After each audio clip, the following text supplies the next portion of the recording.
Hello friends, जय Hind. This is Shweta. Welcome to my YouTube channel Gyan Kunj with Shweta में आपका स्वागत है। आई होप कि आप लोग बहुत अच्छे होंगे, स्वस्थ होंगे। और अगर आप लोगों ने मेरा चैनल सब्सक्राइब नहीं किया होगा तो please like and subscribe my channel. तो फ्रेंड्स, आज के वीडियो में हम लोग प्रैक्टिस सेट करेंगे, ठीक है, सी टेट का।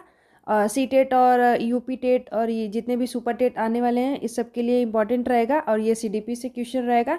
तो चलिए ज़्यादा टाइम नहीं लेते हुए वीडियो को स्टार्ट करते हैं। और ये प्रैक्टिस सेट 7 रहेगा, ठीक है। पिछला जो भी प्रैक्टिस सेट है आप लोग प्लीज़ मेरे जो है प्लेलिस्ट जाके चेक करिएगा, आप लोगों को मिल जाएगा वहाँ पे। तो देखिए, क्वेश्चन नंबर फर्स्ट है कि परियोजना पद्धति, ठीक है, प्रोजेक्ट मेथड जो है, इसके जो जनक हैं कौन माने जाते हैं, ठीक है। आप लोगों से ऐसे भी क्वेश्चन बन सकते हैं, आता भी है कि परियोजना विधि के जनक कौन है। तो पहले हम लोग ऑप्शन पढ़ लेते हैं। ऑप्शन फर्स्ट है रूसो, और ऑप्शन बी है किलपैट्रिक, और ऑप्शन सी है पालव, और ऑप्शन डी है स्किनर, ठीक है। और आप लोग प्लीज़ एक रफ पेन लेके बैठिएगा, जिससे से आप लोगों को आइडिया लग सके कि पूरे क्वेश्चन में से ये 20 क्वेश्चन है, इसमें से आप लोगों का कितना राइट हो पा रहा है, ठीक है। तो देखिए, इसका जो राइट ऑप्शन हो जाएगा, परियोजना जो पद्धति है ये किलपैट्रिक की है, ठीक है। ऑप्शन बी इसका राइट हो जाएगा। जो इसके जो जनक हैं, ये प्रोजेक्ट मेथड के जो जनक हैं वे ये विलियम हर्ड किलपैट्रिक है, ठीक है। इनका जो पूरा नाम है, ठीक। तो नेक्स्ट क्वेश्चन पे चलते हैं। क्वेश्चन नंबर सेकंड है कि निम्न में से कौन सी शिक्षण पद्धति कर्म करके सीखना, ठीक है, लर्निंग बाय डूइंग पर आधारित है, ठीक है। जैसे कर्म करके सीखना, पहले हम लोग कर्म करते हैं उसके बाद सीखते हैं। तो इसका राइट ऑप्शन क्या हो जाएगा, पहले ऑप्शन पढ़ लेते हैं। ऑप्शन फर्स्ट है व्याख्यान पद्धति, और ऑप्शन बी है परियोजना पद्धति, और ऑप्शन सी है प्रश्नोत्तर पद्धति, और ऑप्शन डी है कथा पद्धति। तो इसका राइट ऑप्शन क्या हो जाएगा, कर्म करके सीखना। ये किस पर आधारित है फ्रेंड? तो देखिए, ये परियोजना विधि पर आधारित है, ठीक है। लर्निंग बाय डूइंग, डूइंग जो है ये पहले हम लोग कोई भी जो है वो छात्रों को पहले हम काम देंगे जो वास्तविक दुनिया की परियोजना में सक्रिय हो और संलग्न हो, ठीक है, जोर देते हैं, और वो कर्म करके ही सीखते हैं, ठीक है। लर्निंग बाय डूइंग के सिद्धांत पर ही आधारित होता है, ठीक है। पहले जहाँ पे जो छात्र होते हैं वो क्या होता है कि समस्याओं का जो है समस्याओं को जो सुलझाने के लिए, ठीक है, और उत्पाद बनाने या फिर कार्य को पूरा करने के लिए माध्यम से उनका जो है ज्ञान और कौशल को प्राप्त करते हैं, ठीक। नेक्स्ट क्वेश्चन पे चलते हैं। क्वेश्चन नंबर थर्ड है कि ब्लूम की टैक्सोनॉमी, ठीक है, का संबंध किससे है। जो ब्लूम का सिद्धांत है, ब्लूम्स टैक्सोनॉमी का संबंध किससे है फ्रेंड? ऑप्शन पहले पढ़ लेते हैं। ऑप्शन ए है अधिगम क्षेत्र, और ऑप्शन बी है प्रेरणा तकनीक, और ऑप्शन सी है पाठ योजना, और ऑप्शन डी है स्मरण शक्ति। तो इसका राइट ऑप्शन क्या हो जाएगा, ब्लूम की जो टैक्सोनॉमी है वो किससे संबंधित है फ्रेंड? तो देखिए, जो ब्लूम की टैक्सोनॉमी है फ्रेंड, और प्लीज़ आप लोग कमेंट बॉक्स में भी कमेंट करके अपना राइट ऑप्शन जो है, जो आप लोगों का राइट क्वेश्चन का आंसर दे रहे हैं, आप उसमें भी टाइप करके बताइएगा। और लास्ट में वीडियो में ज़रूर बताइएगा कि आप लोगों का 20 क्वेश्चन में से कितना राइट हो पा रहा है, ठीक है। और प्लीज़ अगर वीडियो अच्छा लग रहा हो तो प्लीज़ चैनल को सब्सक्राइब करना मत भूलिएगा। तो देखिए, इसका जो राइट ऑप्शन हो जाएगा अधिगम क्षेत्र से जो है संबंध है। जो आप लोगों को पता होगा, जो लोग भी पढ़े होंगे ब्लूम की टैक्सोनॉमी, ये इनके जो 3 पार्ट में ये डिवाइड किए हैं। जो पहला है वो भावनात्मक है, ठीक है, भावनात्मक है, और जो दूसरा है मनोगत्यात्मक है, मनोगत्यात्मक, ठीक है, और जो तीसरा है वो जैसे शारीरिक भी संबंध है, ठीक है, मानसिक शारीरिक कौशल, और सॉरी संज्ञानात्मक, ठीक, संज्ञानात्मक पर। ये 3 जो है ये जो सारे ही जो तीनों हैं, ये तीनों ही जो है वो अधिगम के क्षेत्र हैं। नेक्स्ट क्वेश्चन पे चलते हैं। ये इंपॉर्टेंट है, ये आप लोग जो लोग भी नहीं पढ़ा है वो जो ज़रूर से पढ़ लीजिएगा। इससे क्या होता है, ये ब्लूम की टैक्सोनॉमी से आप लोगों को 1 या 2 क्वेश्चन जरूर आएगा, ठीक है। ये बहुत इंपॉर्टेंट है। क्वेश्चन नंबर 4 है फ्रेंड कि सहकारी अधिगम, ठीक है, कोऑपरेटिव जो है, कोऑपरेटिव जो लर्निंग है में छात्रों को कैसे कार्य दिया जाता है। तो अकेले या समूह में, या फिर परीक्षा के द्वारा, या फिर खेल के रूप में। तो इसका राइट ऑप्शन क्या हो जाएगा, देखिए सहकारी मतलब इसका सीधे सीधे काम है जो जो समूह में किया जाए, ठीक है। जैसे हम बच्चे को कोई जो समूह में टीम वर्क एक देते हैं ना, कोई ऐसा कार्य जो है वो सहकारी रूप से जो टीम वर्क में कर सके, ठीक है, कोई भी जो समस्या का समाधान है वो अकेले ना हो करके किसी टीम को दिया जाए और वो उसको पूरा करता है, तो वो सहकारी अधिगम कहा जाता है। ठीक है, और इससे जो है वो बच्चे सीखते भी हैं। क्या सीखते हैं? जैसे रणनीति, छात्रों को जैसे कैसे संरक्षित करना है, समूह में कैसे कार्य करना है। ठीक है, ये सब चीज़ें वो सीखते हैं। नेक्स्ट क्वेश्चन है, क्वेश्चन नंबर 5 है कि माइक्रो टीचिंग की अवधि सामान्यतः कितनी होती है। ठीक है, माइक्रो टीचिंग एक होता है, तो इसकी अवधि कितनी होनी चाहिए फ्रेंड? तो 5 से 10 मिनट, 30 से 40 मिनट, 1 घंटा या फिर 2 घंटे। तो इसका राइट ऑप्शन क्या हो जाएगा? देखिए, माइक्रो टीचिंग को हम लोग हिंदी में सूक्ष्म शिक्षण कहते हैं। ठीक है, सूक्ष्म शिक्षण। ठीक है, और ये जो होती है वो 5 से 10 मिनट की होती है, और इसमें थोड़े ही छात्र होते हैं, 5 से 10 छात्र भी होते हैं, इससे ज़्यादा नहीं होते हैं। और ये इतने मिनट का भी होता है, ज़्यादा से ज़्यादा 6-7 मिनट में इसको हम लोग ख़त्म कर देते हैं। और ये माइक्रो टीचिंग होता है, छोटे समूह में कार्य किया जाता है, जिसमें पुनः ये जो योजना बनाना, कैसे पढ़ाना है, पूरा पाठ्यक्रम, प्रतिक्रियाएँ देना, ये सब शामिल करना होता है। ठीक है, ऑप्शन इसका ए राइट हो जाएगा। नेक्स्ट क्वेश्चन है, नेक्स्ट क्वेश्चन है कि TLM का पूरा नाम क्या है। ठीक है, TLM आप लोग जो लोग भी DLED और BTC किए हैं और जो लोग भी मेरे चैनल पे पढ़ रहे हैं, तो ऑब्वियसली वो लोग टीचिंग का जो है वो अपना कोर्स ज़रूर पूरा किए होंगे, तो उन लोगों को पता होगा कि TLM का फुल फॉर्म क्या होता है, ये पूछा जाता है। तो देखिए, टीचिंग लर्निंग मटेरियल्स, ठीक है, या फिर टीचर्स लेवल मेथड, या फिर टोटल लर्निंग मॉडल, या फिर टीचिंग लैंग्वेज मेथड। तो इसका राइट ऑप्शन क्या हो जाएगा? इसका राइट ऑप्शन क्या हो जाएगा? प्लीज़ आप लोग कमेंट बॉक्स में भी बताइएगा। तो देखिए, इसका जो राइट ऑप्शन हो जाएगा, ऑप्शन ए हो जाएगा, टीचिंग लर्निंग मटेरियल्स। ठीक है, जो हम लोग सीखते हैं उसका जो टीचिंग में कौन कौन सा मटेरियल लगता है, वो टीचिंग लर्निंग मटेरियल। ठीक है, ऑप्शन ए इसका राइट हो जाएगा। नेक्स्ट क्वेश्चन है कि प्रश्नोत्तर विधि में शिक्षक की मुख्य भूमिका क्या होती है। ठीक है, जो शिक्षक की मुख्य भूमिका होती है वो ये फ्रेंड क्या होती है? वक्ता की, या फिर प्रश्नकर्ता की, या फिर पर्यवेक्षक की, या फिर सहपाठी की। देखिए, ये जितने भी क्वेश्चन है फ्रेंड, प्रीवियस ईयर के क्वेश्चन है, और ये CTET UP टेट में प्रीवियस ईयर में पूछे गए क्वेश्चन है। तो प्लीज़ जितने भी मैं आप लोगों को प्रैक्टिस सेट में क्वेश्चन करवा रही हूँ, सारे PYQ क्वेश्चन है, तो आप लोग निश्चिंत होकर इसका प्रैक्टिस करिए। और इसको आप लोगों को पूरी जितने भी प्रैक्टिस प्रीवियस ईयर के क्वेश्चन है, आप लोगों को पूरा ही अच्छे से आप लोगों को उसको रिविज़न कर लेना है। ठीक है, अगर आप लोग कर ले रहे हैं तो आप लोग समझ लीजिए एग्ज़ाम का 50 जो है % ऐसे ही निकाल लिए। तो देखिए, प्रश्नोत्तर विधि के जो शिक्षक की मुख्य भूमिका क्या होती है? प्रश्नकर्ता के रूप में होती है। ऑप्शन 20 का राइट हो जाएगा। ठीक है,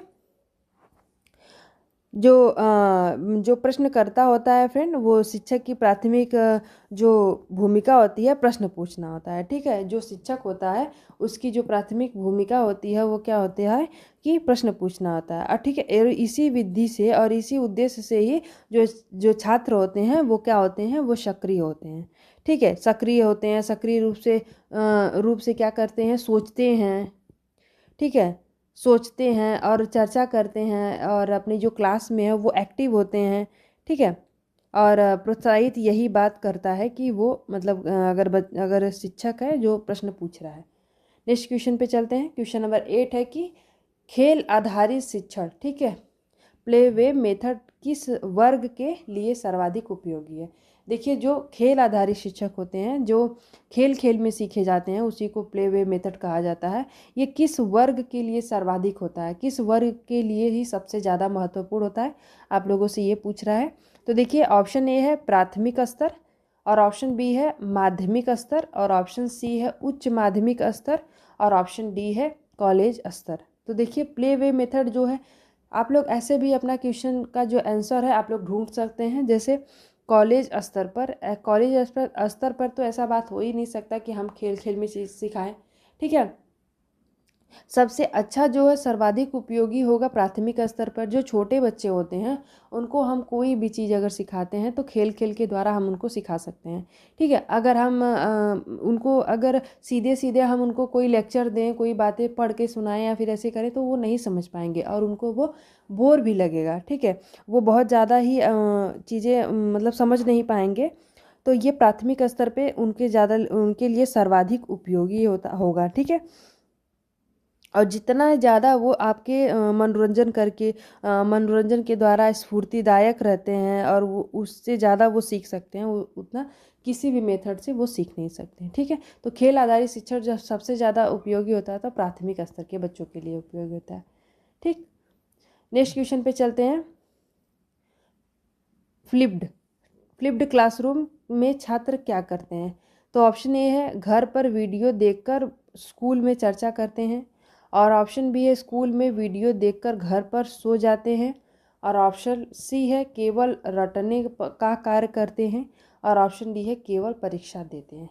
तो देखिए, आप लोग को सीधे सीधे मैं आप लोगों को हर एक कीवर्ड बता देती हूँ कि कोई भी अगर सीटेट और यूपीटेट का एग्ज़ाम है तो आप उसमें जैसे जो केवल अब जैसे केवल परीक्षा देते हैं तो केवल एक ही चीज़ पे किसी भी बच्चे का विकास नहीं हो सकता। तो जहाँ पे केवल वर्ड आ जाए ना, ये निगेटिव वर्ड होते हैं, ये ऑप्शन तो सही होगा ही नहीं। देखिए, केवल रटने पर वैसे भी जोर नहीं दिया जाता है, ना ही शिक्षकों को मारा जाता है, शिक्षक या फिर छात्रों को मार नहीं सकते, ये सब चीज़ें निगेटिव होती है। तो जहाँ पे भी आप ये सब ऑप्शन में देखें तो प्लीज़ आप उसको कट करिए। ठीक है, तो ये दोनों ऑप्शन तो ऐसे ही कट हो गए। अब देखिए, फ्लिप्ड जो है क्लासरूम जो क्या होता है, उसमें जो छात्र है होते हैं वीडियो देखकर घर पे वीडियो देखते हैं और अपने स्कूल में अपने छात्रों अपने जैसे सहपाठी से चर्चा करते हैं। ठीक है, ऑप्शन ए इसका राइट हो जाएगा। ठीक, ऑप्शन ए इसका राइट हो जाएगा 9 का। नेक्स्ट क्वेश्चन पे चलते हैं। क्वेश्चन नंबर 10 है कि पाठ योजना, ठीक है, लेसन प्लान का मुख्य उद्देश्य क्या है? जो लेसन प्लान होता है इसका मुख्य उद्देश्य क्या है फ्रेंड? ऑप्शन ए है शिक्षक को अनुशासित बनाना, और ऑप्शन बी है शिक्षण को व्यवस्थित बनाना, और ऑप्शन सी है छात्रों को परीक्षा दिलाना, और ऑप्शन डी है पुस्तकों को बांटना। तो इसका राइट ऑप्शन क्या हो जाएगा? पाठ योजना का मुख्य उद्देश्य क्या है? जो लेसन प्लान होता है, लेसन प्लान वही होता है, आप लोगों को जिसको नहीं पता है मैं बता दूं कि जो छात्र जब एक शिक्षक एक क्लासरूम में जाता है तो उसको कैसे पढ़ाना है, कोई भी एक जो भी चैप्टर उसको पढ़ाना है तो उसको फर्स्ट क्वेश्चन क्या पूछना है, ठीक है, फर्स्ट क्वेश्चन क्या पूछना है, उसके बाद उसको क्या क्वेश्चन पूछना है, ऐसे करके वो एक अपना पूरा लेसन प्लान बनाता है, उसी को हम लोग ऐसे बोलते हैं। तो ये समझ लीजिए आप लोगों का जो शिक्षण को व्यवस्थित बनाना। ठीक है, यही बात मैं आप लोगों को बताना चाह रही थी कि वो शिक्षण अपनी पद्धति है वो किस रूप से उसको व्यवस्थित रूप से चला सकता है, 30 मिनट का 35 मिनट का, उसको एक व्यवस्थित चार्ट पे वो लेसन प्लान बना के लिखे जाता है। ठीक है, नेक्स्ट क्वेश्चन पे चलते हैं। निम्न में से कौन सा दृश्य सहायक सामग्री विजुअल एड्स है? ठीक है, दृश्य सहायक सामग्री आप लोगों को पूछ सकता है, ये सब क्वेश्चन आए हुए हैं। इसका मतलब दृश्य सहायक सामग्री मतलब जो हम देख करके सीखते हैं वही हो गया विजुअल एड्स, जैसे मॉडल्स, स्लाइड शो, चार्ट या सभी। तो इसका राइट ऑप्शन हो जाएगा सभी हो जाएगा फ्रेंड, क्योंकि हम मॉडल्स को भी देख करके सीख सकते हैं। ठीक है, कोई सामने कोई चीज़ें चल रही हैं, और ये स्लाइड शो भी ऐसे हम क्लास में बच्चे स्लाइड पे हम कुछ भी उनको चित्र दिखा रहे हैं और उसके बारे में समझा रहे हैं तो स्लाइड शो हो गया। और चार्ट के माध्यम से भी जो चार्ट में हम कुछ चीज़ें बना के लेके गए हैं और उनको वो समझा रहे हैं। ठीक है, तो इसका राइट ऑप्शन वो सभी हो जाएगा, उसको वो लोग देख के ही समझ सकते हैं। ठीक है, दृश्य सहायक सामग्री हो जाएगा। नेक्स्ट क्वेश्चन पे चलते हैं। नेक्स्ट क्वेश्चन है कि पुनर्बलन, ठीक है, रेनफोर्समेंट का मुख्य उद्देश्य क्या होता है फ्रेंड? पुनर्बलन क्या है? देखिए, ऑप्शन पहले पढ़ लेते हैं हम लोग। ऑप्शन फर्स्ट है सीखने को रोकना, ठीक है, और ऑप्शन बी है सीखने को मजबूत करना, और ऑप्शन सी है छात्रों को दंड देना, और ऑप्शन डी है पाठ्यक्रम बदलना। तो इसका राइट ऑप्शन क्या हो जाएगा? सीखने को रोकना, या फिर सीखने को मजबूत करना, या फिर छात्रों को दंड देना, या फिर देखिए दंड देना मैं आपको जहाँ बता रही हूँ, दंड देना, पुरस्कार देना, या फिर केवल परीक्षा लेना, ये सब चीज़ें निगेटिव है। ठीक है, पाठ्यक्रम बदलना, तो देखिए सीखने को रोकना ऐसा नहीं है, देखिए सीखने को मजबूत करना। पुनर्बलन एक ऐसा चीज़ होता है जो हम किसी जैसे छात्र को उनके व्यवहार या फिर सीखने की जो प्रक्रिया होती है उसमें बढ़ावा देना होता है। ठीक है, और उसे मजबूत करना ही जैसे सीखने को मजबूत करना ही इसका राइट ऑप्शन होगा, ताकि क्या होता है वो भविष्य में उनके जो व्यवहार को दोहराए जाने की जो संभावना है वो बढ़ जाती है। ठीक है, और एक शिक्षक जो शिक्षण है वो एक महत्वपूर्ण उपकरण के रूप में उसके लिए उपयोगी होता है और उनके जो है कौशल हैं जो वो सिखाने और उचित व्यवहार को बढ़ावा देने के लिए किया जाता है। ठीक है, और ये एक सकारात्मक पुनर्बलन में वांछित व्यवहार है। और ठीक है, और ये कभी कभी नकारात्मक पुनर्बलन भी दिया जाता है। तो वो दंड अलग अलग अवधारणाएं हैं। ठीक है, लेकिन ये यहाँ पे इसका जो राइट ऑप्शन हो जाएगा सीखने को मजबूत बनाना, पुनर्बलन, रेनफोर्समेंट। ठीक, रेनफोर्समेंट मतलब आप लोग समझ सकते हैं, इसका मतलब यही होता है कि अगर कुछ बच्चा, जैसे हम लोग कोई बच्चा कुछ कर रहा है, ठीक है, अगर उसको लग रहा है शायद मैं ये नहीं कर पाऊँ, लेकिन जो शिक्षक होते हैं उनको बढ़ावा देते हैं, नहीं मैं तुम कर लोगे, तुम कोशिश करो, तुम कर लोगे, ये रेनफोर्समेंट हो गया। ठीक है, उसको वो बढ़ावा दे रहे हैं। अब देखिए नेक्स्ट क्वेश्चन पे क्या है, इंक्लूसिव एजुकेशन का अर्थ क्या होता है, जो बुद्धिमान बच्चों की शिक्षा। ठीक है, ऑप्शन बी में है विशेष आवश्यकता वाले बच्चों को साथ पढ़ाना, या फिर ऑप्शन सी है केवल खेल द्वारा शिक्षा, या फिर ऑप्शन डी है परीक्षा रहित शिक्षा। तो देखिए इसमें क्या होता है, इसका मतलब यही होता है कि इसमें ये होता है समावेशी शिक्षा, इसका हिंदी जो मतलब होता है,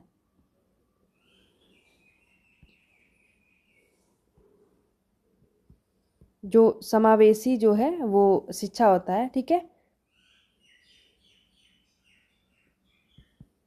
समावेशी शिक्षा होता है। इसमें क्या होता है, बच्चे चाहे वो बहुत ज़्यादा जानकार हैं या फिर बहुत ज़्यादा IQ लेवल के हों या फिर कम लेवल के हों, लेकिन सभी को साथ में ही जो पढ़ाना होता है वो विशेष आवश्यकता वाले बच्चों को साथ में पढ़ाना। ठीक है, इसमें कोई भी किसी को अलग रूप से नहीं पढ़ाना है, वो चाहे जैसा भी बच्चा हो। समावेशी शिक्षा में सभी को साथ में ही चाहे वो शैक्षिक दृष्टिकोण से ही जो भी सुनिश्चित करता है, वो सभी छात्र को, चाहे वो उनकी योग्यताएं या फिर पृष्ठभूमि या फिर कहाँ से वो आ रहे हैं, क्षमताएं, कोई भी मैटर कुछ भी नहीं करता है, उनको साथ में ही शिक्षा दिया जाता है। ठीक है, नेक्स्ट क्वेश्चन है, क्वेश्चन नंबर 14 है कि कंस्ट्रक्टिविज्म सिद्धांत के समर्थक कौन है। तो प्याजे हैं, व्यागोस्की है, ड्वी हैं या सभी हैं। तो ये जो हो गया,